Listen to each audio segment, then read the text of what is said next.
Hey guys, so earlier this week I drove to Houston from Austin to the RubyConf event, the RubyConf 2022. It was an awesome event, and I want to share just a few things that I liked about the event and just share my overall general experience.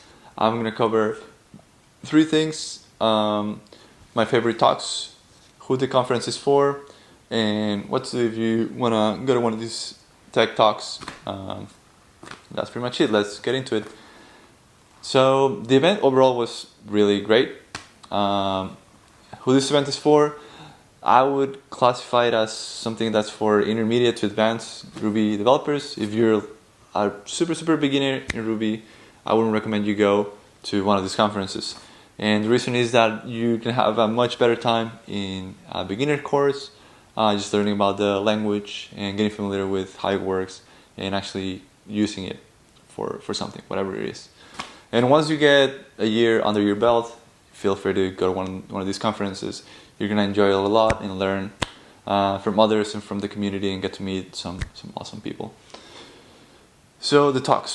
I want to talk about three that I really liked. The first one is about queues. Guy Daniel McLilla is the person that gave this talk. The Secret to Happy Queues or something like that. That was the name of the talk. Pretty much the story here is that when doing background processing on Ruby and Rails in particular with Sidekick, you run into issues where some queues become very stale and they start clogging other jobs the jobs that are really critical, like SMS messages for instance. Those don't go out immediately and people start getting mad, and so you have this background processing problem. And how did you fix that? That was kind of the gist of the talk. And he went through a lot of iterations on what he did. Most of the time you start with some sort of low priority, high priority queues, which works out pretty well, surprisingly, at the beginning. But as you scale and you start serving thousands and thousands of users, that doesn't work anymore, because the high priority queue, you start putting all kinds of things in there. And some of those are really long running jobs, and they clog all your queues. Nobody can process jobs that are really critical. Your customers are pinging you about all these things, and then you have to move them, shuffle them along, do other slightly different thing, and then you're kind of in this way of you're catching up with your scale.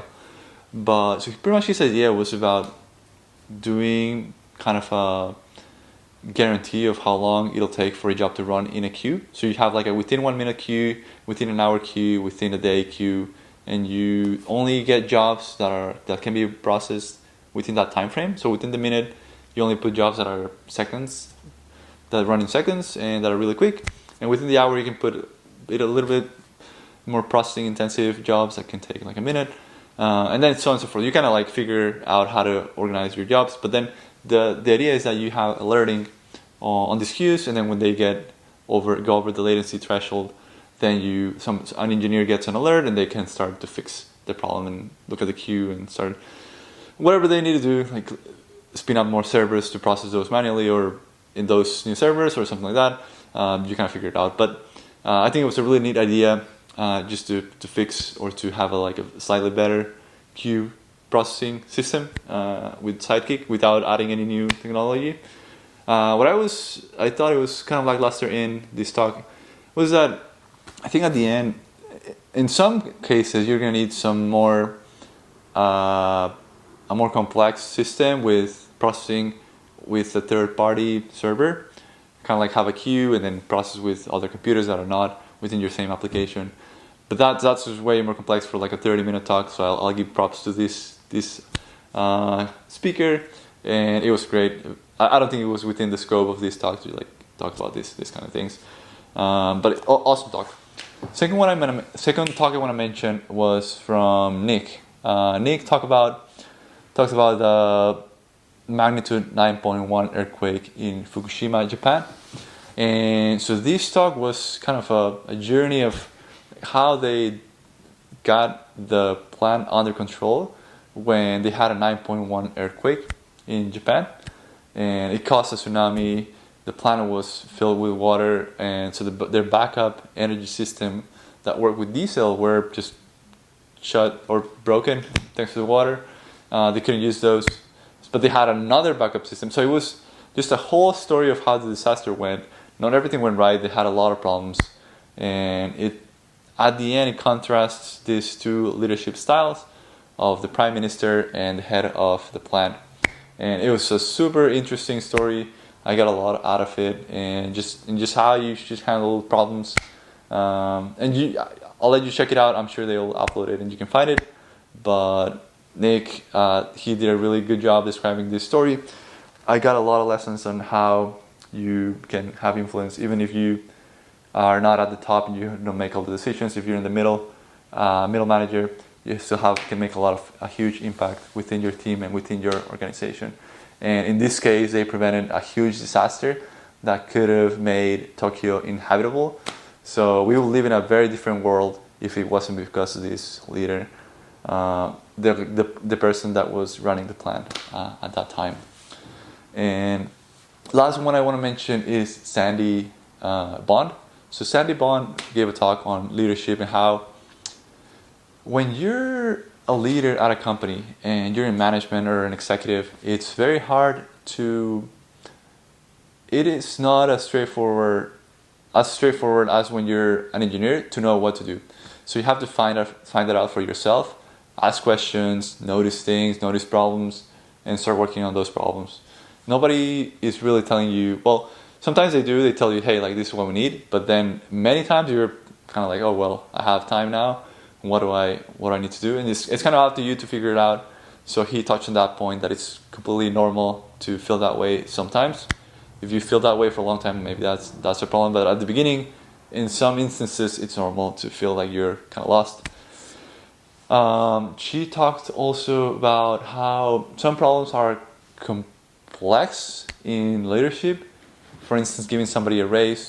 If you give them a raise, they might stay for a little longer. If you don't, but then your coworkers or your team is going to complain about, well, that's not really fair because I have the same position as him or her, and then I'm not getting paid as much if they find out. So it's not always, but then if you don't give them the raise, they're going to leave to another company. But if you're an external party, you might think, well, it's just so easy, just like give them the raise or just don't give them the raise.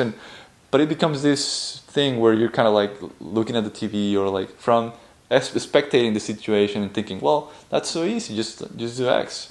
But then once you're in the driving seat, it's just like, oh, well, I mean, if